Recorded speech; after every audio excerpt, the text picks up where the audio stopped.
Hello, ici Lolitude, je suis ravie de vous retrouver pour cette nouvelle vidéo. Alors aujourd'hui, c'est séance FAQ astrologie. J'ai eu envie de changer un petit peu, il m'est venu l'idée l'autre jour, donc je me suis dit pourquoi pas en effet faire ça. C'est quelque chose qu'on voit pas trop et ça m'intéresse. Du coup, vous êtes nombreux à m'avoir envoyé des questions et je les ai toutes ici, donc c'est parti pour y répondre. N'hésitez pas à vous abonner parce qu'il y a plein d'autres sujets que je suis en train de travailler, que je vais mettre en ligne dans pas longtemps sur la chaîne.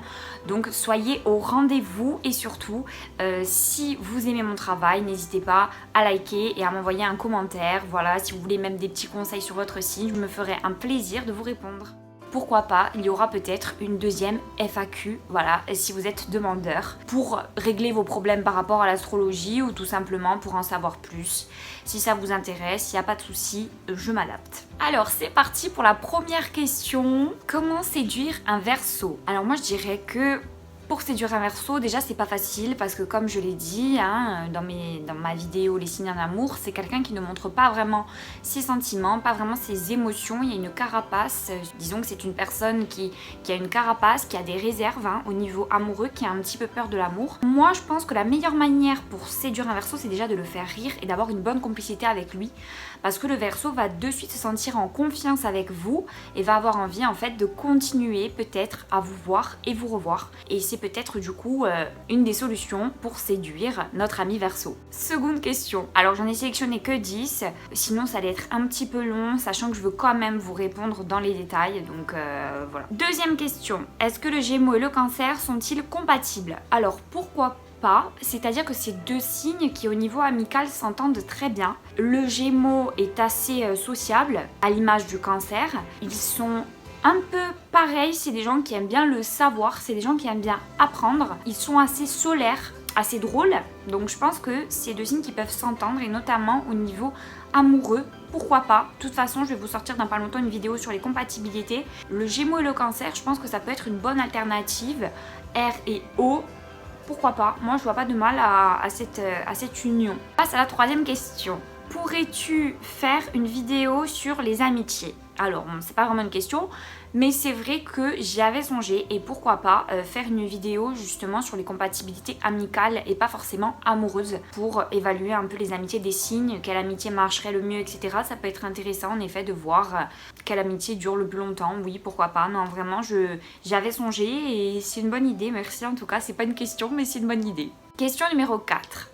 Je suis en couple depuis 2 ans avec un Capricorne, je suis Balance. Comment améliorer notre relation? Donc si tu me demandes d'améliorer ta relation, c'est que forcément il y a quelque chose qui ne va pas.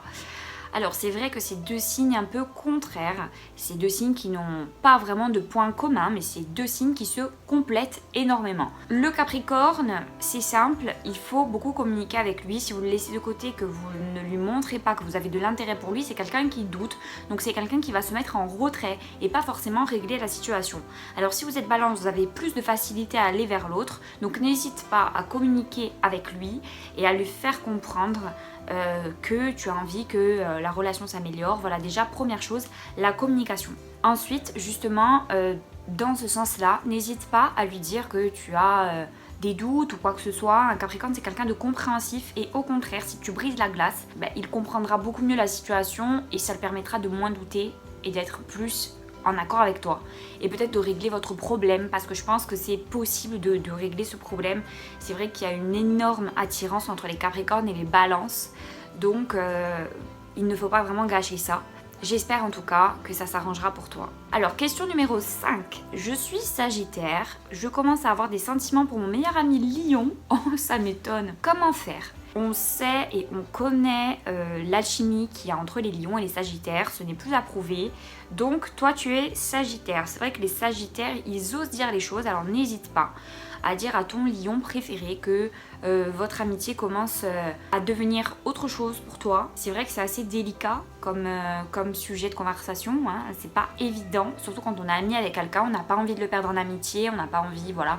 Donc c'est difficile de songer à faire une histoire d'amour avec lui, Tout le monde a déjà vécu ça, je pense, au moins une fois. Mais tout simplement, fais-lui comprendre par de petites choses subtiles, pas forcément aller droit au but, mais essaye de voir si, en rigolant avec lui, en plaçant quelques phrases du style ouais c'est vrai qu'on fait un beau couple, pour rire, et tu vois comment il réagit. d'accord? Essaye du moins de placer des petites choses et peut-être que ça ira mieux. J'espère pour toi qu'il ne se confie pas trop sur sa vie sentimentale parce que sinon ça va être encore plus compliqué à gérer.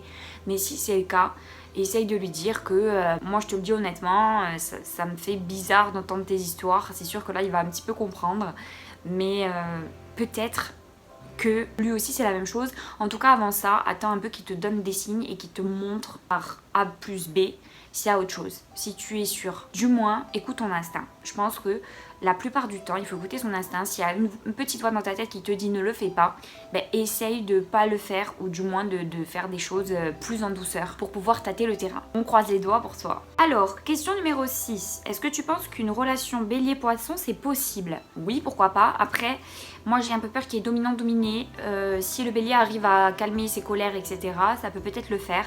Et si le poisson arrive à avoir plus de caractère et à plus s'imposer dans la relation, oui. En fait, il faudrait que ça soit à part égale.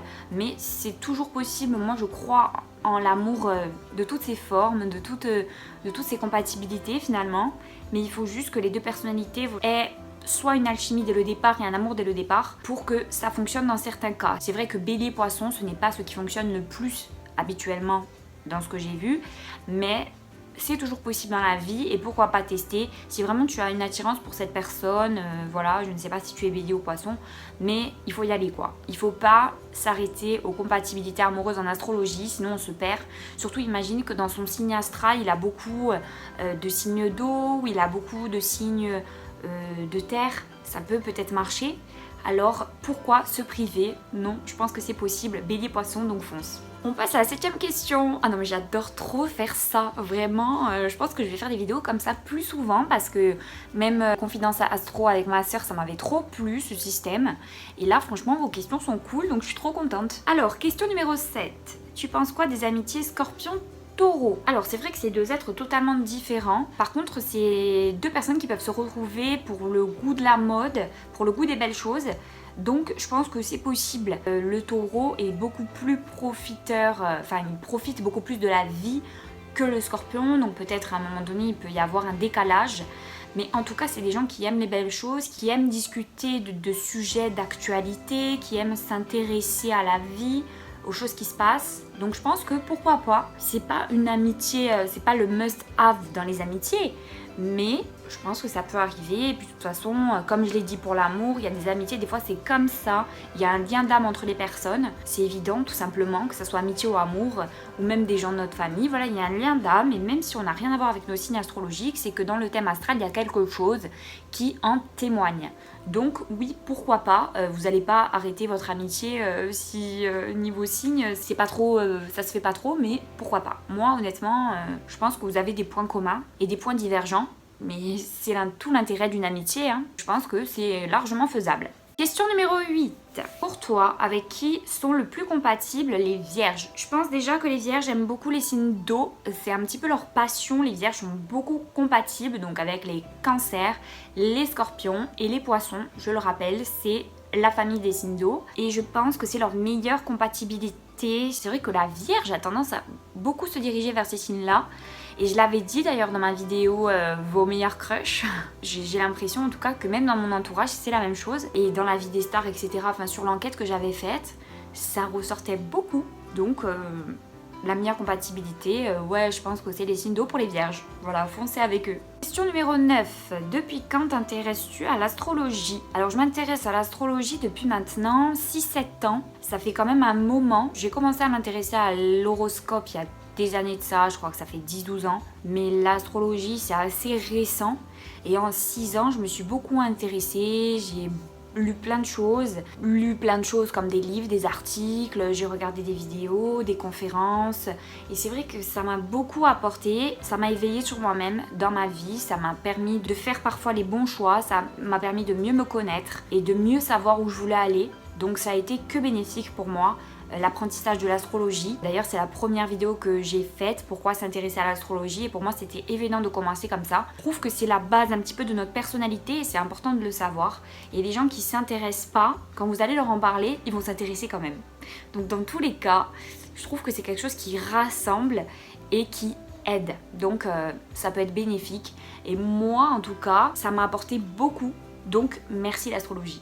C'est déjà la dernière question. Oh, question numéro 10. Je suis Balance et pourtant je suis toujours attirée vers les signes de terre. Est-ce normal? Donc je rappelle que quand vous êtes Balance, normalement vous êtes attiré par les signes d'air comme vous et les signes de feu qui vous complètent. Ça ne m'étonne pas du tout parce que les signes Balance que j'ai eu autour de moi sont quasiment tout un couple avec un signe de terre. Je pense que les Balances trouvent chez les signes de terre quelque chose de rassurant, sécurisant, sain. Elles les admirent un petit peu. Les signes de terre, je trouve, il y a ce côté un peu admirateur secret, parce que les signes de terre ont ce côté mystérieux alors que les balances sont assez extravagantes. Donc ça ne m'étonne pas du tout. Franchement, ne te bloque pas pour ça parce que c'est très bénéfique une relation avec un signe de terre. Ça apporte beaucoup et je pense que les gens qui ont déjà vécu une relation avec un signe de terre te le diront. Après, je pars du principe que chaque relation apporte quelque chose, c'est évident. Mais en tout cas, les signes de terre, c'est à tester dans sa vie, tout simplement. Et voilà, c'en est fini pour cette FAQ d'astrologie. N'oubliez pas de vous abonner si c'est pas encore fait. Du coup, je vais m'occuper de faire des vidéos sur les compatibilités amoureuses de chaque signe, sur les amitiés de chaque signe. Je réfléchis aussi pour d'autres choses pour la chaîne et je suis en train de tourner d'autres vidéos qui vont être des mini-reportages qui vont sortir bientôt, je l'espère, mais ça prend un petit peu de temps. En tout cas, je suis ravie d'avoir passé ce petit moment avec vous et on se retrouve très vite. N'oubliez pas de regarder mes autres vidéos sur l'astrologie si ça vous a plu. J'espère que vous avez passé une bonne petite semaine et on se retrouve très vite sur ma chaîne. C'était Lolitude, bisous.